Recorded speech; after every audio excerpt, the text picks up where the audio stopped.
Behind every whisper of love, sometimes hides the shadow of lust.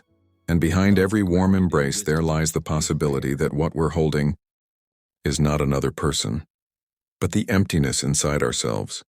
Love, we say it so often, so easily, but its meaning runs so deep only a quiet soul can truly understand. Desire arrives like fire, it warms, but it burns, it excites, but it demands, it intoxicates, but leaves us hollow. How many relationships begin in passion and end in quiet ruin? How often do we call it love when it's really just escape from loneliness, from wounds, from the unfinished silence within? In Stoic thought, Epictetus taught, if you want to be free, don't tie yourself to what you can't control. That includes desire, another's body, their touch, their attention. But how do we know the difference between desire and love? Desire is born from lack. True love grows from abundance. Desire wants to possess, love wants to give. Desire craves attention. Love arrives quietly without needing to be seen. If you say, I love them because they make me feel alive, and then be careful, do you really love them, or the feeling you get from being with them? So many of us fall in love not with another person, but with our own projection of who we want them to be. We don't love, we attach, we expect, we hope they'll heal what we haven't healed in ourselves. But no other soul can save you. Only you can do that. Marcus Aurelius wrote in his Meditations, love is not about possession or attachment, but about walking side by side without chains. True love holds nothing, it fears nothing. Because it isn't about keeping someone close. It's about honoring their freedom. So ask yourself, do you truly love them, or are you just afraid to lose attention? Do you want to see them happy, or do you just need them near so you don't feel alone?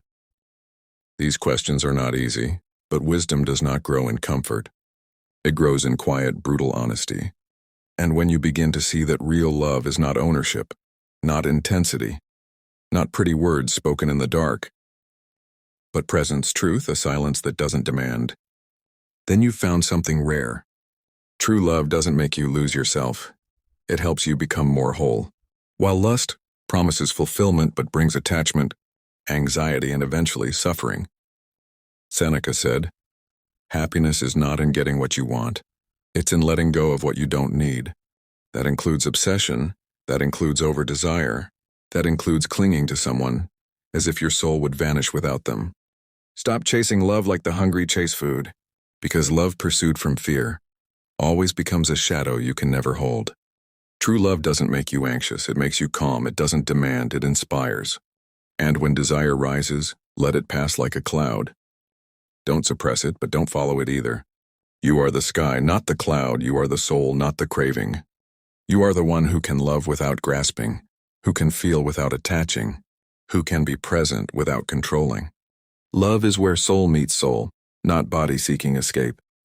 And when you finally meet yourself, when you're no longer desperate for love from the outside, then love will come on its own, without effort, without illusion, without drama.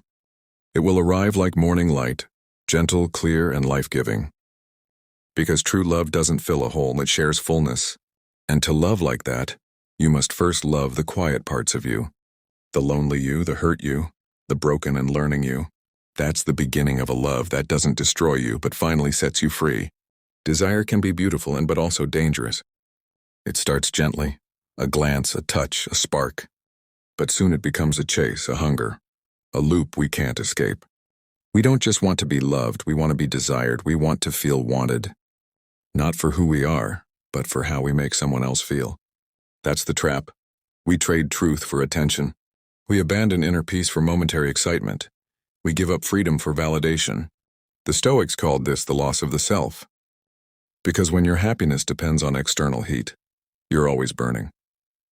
Always thirsty, always waiting for someone else to make you feel enough. But you are always enough. They say love heals, and yes, true love does. But false love, it enslaves. It pulls you out of yourself, it binds your soul to fleeting forms. The body ages, desire fades, the passion you cling to today becomes the indifference you fear tomorrow. So why do we build our identity on something so temporary? Because we forget. We forget that love is not possession. It's not a contract. It's not a promise of forever. It's a recognition, a deep meeting, a mirror. And mirrors don't hold us, they simply show us what is. The Stoics remind us, don't tie your joy to what can be taken from you. When you attach to a person's body, to their mood, to their attention, you are already living in fear. But when you love with freedom, when you love with clarity, when you love without needing, then you are no longer a prisoner of lust, you are a witness of love. Real love does not chase, it stands still. It invites but never traps. It waits but never begs, it gives, even if it receives nothing back. Because love is not a trade, it's a presence. Letting go is not weakness, it is strength in its most silent form. It takes more courage to walk away from what burns your peace than to stay for the illusion of comfort. We think that to love deeply means to hold tightly, but sometimes the deepest love is the one that releases. Because not everything we want is meant to stay. Not every story was written to end in forever. Not every soul we touch was meant to walk beside us. And that's okay. The pain is real, the ache in your chest, the silence where their voice used to be. But so is your soul, still whole, still here. The Stoics taught that nothing external belongs to you, not people, not praise, not even the body you live in.